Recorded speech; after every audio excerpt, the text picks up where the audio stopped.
à tous, j'espère que vous allez bien. Je vous retrouve aujourd'hui pour une vidéo que je ne vous ai pas faite depuis un petit moment. Il s'agit d'un book haul, puisque je vous avais annoncé fin décembre ou début janvier que je n'en ferais plus beaucoup, tout simplement parce que j'étais en no-buy, mais qu'il y aurait quelques situations dans lesquelles j'aurais certainement des livres, donc je vous les montrerai. Et en fait, depuis le début de l'année, j'ai pas mal de nouveautés à vous montrer, qui se sont surtout accumulées ces dernières semaines, puisque en janvier, février et mars, j'ai tenu mon no-buy, que j'ai juste reçu quelques livres que j'avais commandés un petit peu avant, ou des SP ou des cadeaux. Mais en avril et mai, il y a eu mon anniversaire et j'ai fait 3 salons. Donc forcément c'est là que je fais des exceptions et que j'achète. Et puis vu que j'avais un peu craqué sur les salons, je me suis permis 2-3 autres achats en plus. Donc il y a beaucoup de livres à vous présenter sur ces 4 premiers mois de l'année. Et je vous montre tout ça tout de suite. Donc tout d'abord en décembre j'avais précommandé le tome 4 de la saga Anne de Green Gables de Lucy Maud Montgomery aux éditions Toussaint Louverture. Donc j'ai pris le tome 4 en précommande et au passage j'avais acheté le tome 2 puisque j'avais déjà le tome 1 et que je l'avais lu. Et comme je n'ai absolument aucune logique, du coup je n'ai pas le tome 3. Voilà, je sais pas, je pense que j'ai eu un bug de réflexion au moment où j'ai fait cet achat là, mais du coup j'ai acheté le 2, le 4, mais pas le 3. Donc bon, on sait que je vais y pallier dans pas longtemps quand j'aurai lu le tome 2, ce qui n'est pas encore fait. Mais comme j'avais eu un coup de cœur pour le tome 1, c'est vrai que je me les garde en lecture doudou pour un moment où j'ai un gros coup de mou et où j'ai besoin de me faire du bien au moral. Je sais que c'est à ce moment-là que je poursuivrai cette saga. Ensuite, en librairie, j'étais tombée sur le grand bordel de l'évolution de Léo Grasset. Donc je suis sa chaîne Dirty Biology, qui est une chaîne de vulgarisation scientifique depuis pas si longtemps que ça, mais j'ai vu toutes les vidéos sur cette chaîne-là. Et quand je suis tombée sur le livre, je me suis dit que c'était une occasion d'aller un petit peu plus loin, de continuer à voir ce qu'il avait à m'apprendre. Et je l'ai acheté. Et donc je ne l'ai pas encore lu, mais ça ne saurait tarder, je pense que ça va se lire assez rapidement. Puisque ce sont principalement en fait des anecdotes de choses en biologie ou dans la science en général qui peuvent paraître surprenantes, donc j'ai hâte de voir ça. Et en plus il est illustré, donc voilà. Ensuite, je ne pouvais pas ne pas acheter Le Tribut des Dieux, le tome 1, Octavia de Bleuen Guillou, puisque Bleuen est une très bonne amie et surtout j'avais pu découvrir ce roman qu'elle m'avait fait lire en bêta lecture quand on était en voyage en Turquie, pour qu'elle puisse travailler sur son tome 2 et qu'elle puisse m'en parler sans me spoiler. Donc j'avais déjà lu ce tome 1, mais avant les corrections éditoriales, donc je sais qu'il y a des choses qui ont bougé entre temps, mais j'avais beaucoup aimé son univers et l'originalité de ses personnages et le côté très sombre de son histoire et de ses personnages, que j'ai hâte de le relire mais dans sa version finale. Et en plus, regardez-moi la beauté de cette couverture. Et cerise sur le gâteau, j'ai pu avoir une super dédicace ultra personnalisée puisque j'ai croisé Bleuen aux Imaginales et que donc même si elle n'avait pas de stand, elle a pu faire pas mal de dédicaces sauvages. Ensuite ma sœur m'a prêté cet essai qui s'appelle Sortir de l'hétérosexualité de Juliette Drouard. Et j'avoue que je n'ai pas lu le résumé ni quoi que ce soit. Je sais juste que c'est un livre dont mes sœurs ont pas mal parlé entre elles et certaines amies de mes sœurs aussi. Donc je voulais moi aussi savoir de quoi parlait ce livre et ce qu'il pouvait m'apporter ou ce sur quoi il pouvait m'éclairer. Donc il sera très bientôt lu, ne serait-ce que pour pouvoir lui rendre. Ce n'était pas prévu, mais après avoir précommandé du coup Le Tribut des Dieux, je suis passée à la librairie internationale à côté de chez moi où je n'étais pas passée depuis plusieurs mois. Donc j'ai craqué et j'ai pris The Things I Would Tell You, British Muslim Women's Rights, édité par Sabrina Mahfouz. Et donc c'est un essai écrit par des femmes musulmanes qui vont apporter des témoignages de plein de points de vue très différents avec des anecdotes. Et j'ai hâte de lire cet essai parce que je n'ai rien lu sur ce sujet, je crois. Alors que ce point de vue d'autrices et de femmes musulmanes m'intéresse particulièrement. Ensuite, mon ami Guigui m'a offert 2 livres en rapport avec Doctor Who. Donc il s'agit du Official Annual de 2020 et du dictionnaire officiel aussi, qu'il m'a offert parce que il les avait chez lui, qu'il ne voulait pas les garder, donc il me les a gentiment envoyés. Il y avait aussi du chocolat et du thé dans le colis et un carnet. Je vous avais montré ça dans un vlog, il me semble. Donc merci encore Guigui, je ne les ai pas encore lus, il m'a dit que je n'avais pas encore le droit parce que je n'en suis qu'à la saison 10, je n'ai pas encore fini, il me reste 3 saisons, donc je risque de me faire spoiler des trucs en les lisant, donc pour le moment ils attendent sagement. Ensuite de la part des éditions Pocket, j'ai reçu les tomes 5 et 6 de Dune, donc Les Hérétiques de Dune et La Maison des Mers, sachant que j'ai le tome 1 mais que je n'ai pas les tomes 2, 3 et 4. Donc je pense qu'il y a eu un petit couac dans les envois et j'ai pas dû recevoir le 3 et 4 que je devais recevoir. Mais tant pis, de toute façon j'ai pas encore fini de lire le premier. Donc j'ai un petit peu d'attente, un petit peu de temps avant de passer au 5 et 6. Ensuite je suis allée début avril au salon Grès Imaginaire qui est à côté de Grenoble. Et alors j'ai été assez raisonnable, je n'ai acheté que 3 livres. Et en fait c'était là le début de mon craquage, hein. Avant ces 3 livres je n'avais rien acheté. Les autres je les ai achetés tous en avril. Donc tout d'abord j'ai pris un livre de Nadia Coste, il s'agit de Devine de quand je t'appelle, qu'elle a écrit avec sa sœur Pauline Coste, où on va avoir une histoire de voyage dans le temps où les adolescents vont se retrouver à la préhistoire et on va pouvoir découvrir la préhistoire selon leur point de vue et se rendre compte que on a beaucoup de clichés, de choses qu'on pense, qu'on imagine sur la préhistoire et qui ne sont pas forcément proche de la réalité.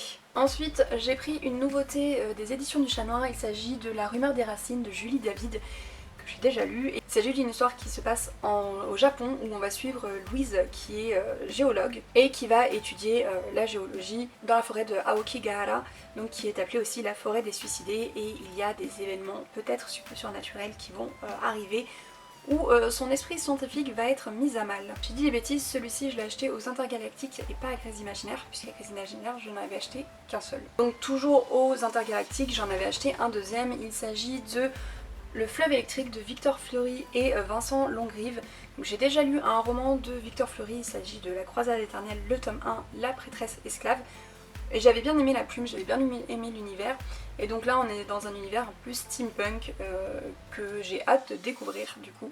Même si je n'en sais pas grand chose, si ce n'est qu'il fait partie d'une série avec deux autres livres, mais que peuvent se lire plus ou moins indépendamment, enfin dans le désordre, il n'y a pas trop de soucis avec ça apparemment, puisque les dates sont bien rappelées, donc on peut bien se repérer dans le temps. Ensuite on arrive à mes cadeaux d'anniversaire.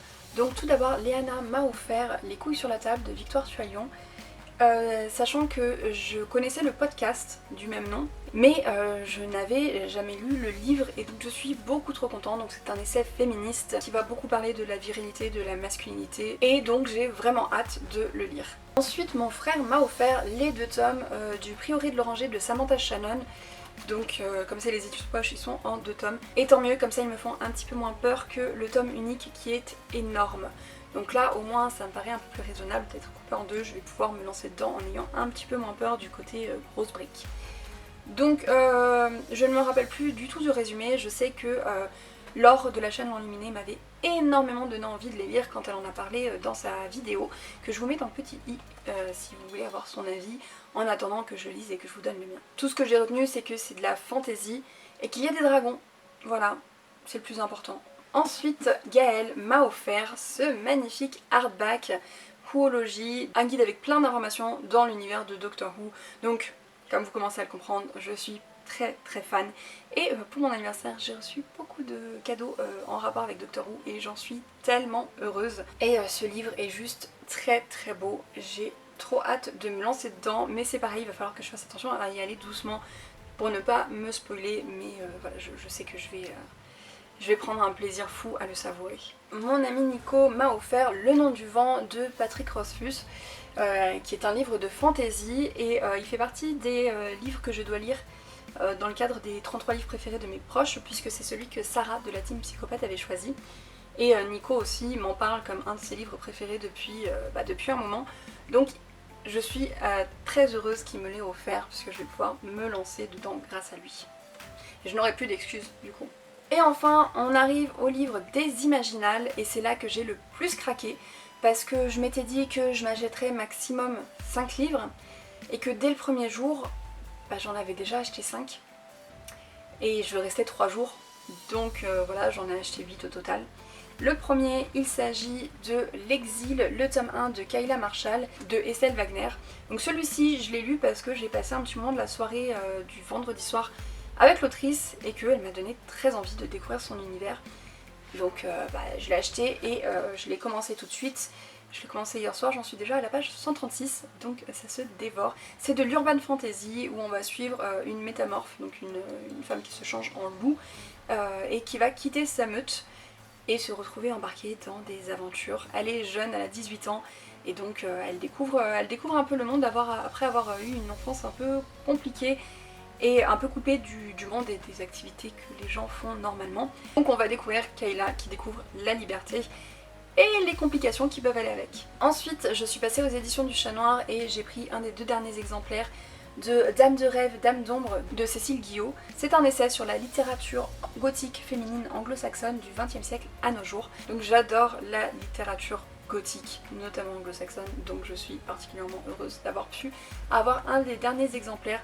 Je suis à peu près sûre que ma wishlist va énormément grossir quand je vais le lire, mais c'est ce que je veux en fait. Découvrir de nouveaux livres dans cet univers que j'affectionne tant. Toujours aux éditions du Chat Noir, j'ai pris dans la collection Château Hanté Nixie Turner contre les croque-mitaines, le tome 1 Baba Yaga, écrit par Fabien Clavel.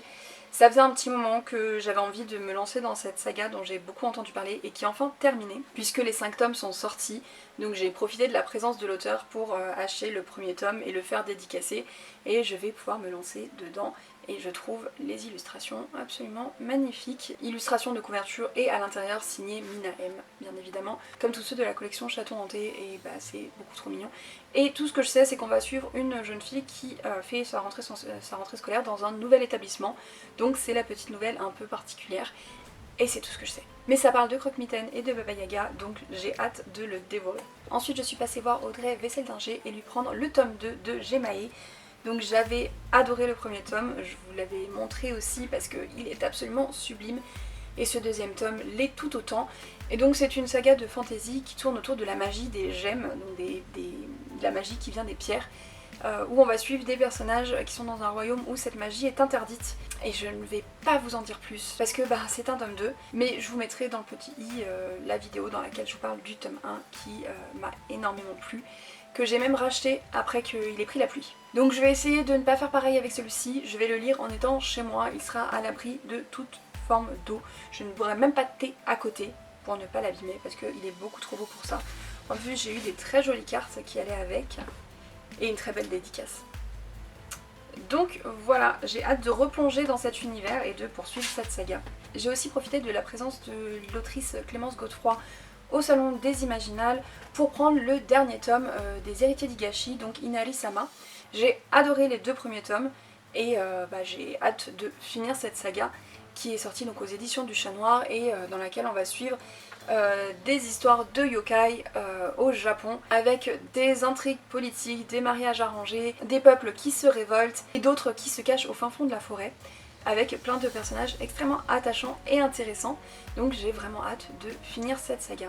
Ensuite j'ai fait un achat complètement imprévu puisque j'ai acheté le tome 2 de La Dernière Geste, donc l'héritage du rail de Morgan of Glencoe. Mais j'ai toujours pas lu le premier.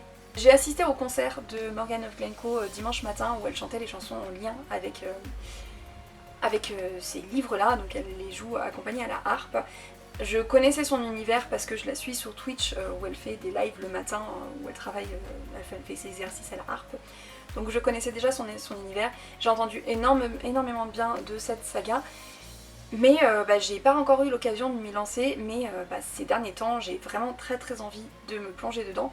Et je me suis dit que puisqu'elle était là, en plus on a bien discuté, on a eu des conversations super intéressantes, et j'ai craqué, j'ai pris le deuxième, comme ça je pourrais enchaîner les 2 premiers, sachant que voilà, elle ne sera pas en salon dans ma région avant un moment, donc autant avoir le deuxième tome dédicacé tout de suite. Ensuite je suis passée voir Jean-Laurent Del Socorro et je lui ai pris La guerre des 3 rois, qui est illustrée par Marc Simonetti, qui se passe au XVIe siècle pendant les guerres de religion. Donc j'ai déjà lu Je suis fille de rage et Du roi je serai l'assassin de cet auteur, et Les Chevaliers de la Raclette qu'il a coécrit avec Nadia Coste. Je sais plus quel tome, je crois que j'ai lu le tome 2. Bref, j'ai lu plusieurs de ses romans et j'aime énormément ce qu'il fait dans le domaine historique. Donc j'ai pris celui-ci, il m'en reste encore un autre à lire dans ma palle. Mais celui-ci je l'ai trouvé très beau, il est illustré, ça m'a donné envie de l'avoir tout de suite. En plus comme il est court, je sais que je le lirai assez rapidement. Et enfin, et en fait c'était le premier achat que j'ai fait aux Imaginales, je me suis acheté Journal intime d'un dieu omniscient de Adrien Mangold, publié chez L'Homme sans nom. Là je me suis complètement laissée influencer par les copines avec qui j'étais qui avaient pour plusieurs d'entre elles prévu de l'acheter. Donc ça m'a intriguée et l'auteur me l'a pitché, donc j'ai craqué. Donc il s'agit en fait du journal d'un dieu qui a créé un univers dans lequel tout se passe bien. Voilà, on est limite dans une utopie puisque tout se passe très bien. Et il s'ennuie un peu, donc il choisit plusieurs personnes qu'il va décider de suivre pour observer leur quotidien, leur manière de vivre et les raconter dans son journal. Et il se lance le défi de les faire rencontrer. Sauf qu'en parallèle, comme il est pris dans ces petites intrigues, son royaume dont il s'occupe moins commence peut-être un petit peu à se casser la figure. Et donc on va suivre un petit peu tout ça en parallèle. Et j'ai vraiment hâte de voir ce que ça donne. En plus j'adore la mise en page avec un petit peu cette impression de petites notes, des tableaux, ce genre de choses. Donc j'ai hâte de découvrir ça. Et en plus, j'ai eu une dédicace spéciale. Et voilà pour tous les livres qui ont rejoint ma pile à lire depuis le début de l'année. Comme vous pouvez voir, il n'y en a pas tant que ça que j'ai lu. Donc faire ce book haul, ça me permet de faire un petit peu le point et de me rendre compte que j'ai eu beaucoup plus d'ajouts que de lecture depuis le début de l'année, malgré un no-buy plutôt bien respecté au début. Donc je me lance le défi de me dire que d'ici 4 mois, il faudra que j'ai lu tous ces livres, sauf les 2 tomes de Dune, puisque j'ai 2 livres entre que je n'ai pas, mais tous les autres, il faudra que je les ai lus d'ici 4 mois. Et je ferai un petit bilan avec vous à ce moment-là. Et voilà, c'est tout pour ce book haul, j'espère que cette vidéo vous a plu. N'hésitez pas à me dire si vous avez lu certains de ces livres, si certains vous font envie, s'il y en a dont vous avez hâte que je vous reparle. Dites-moi tout ça en commentaire. Sur ce, je vous souhaite à tous de très bonnes lectures et je vous dis à très bientôt.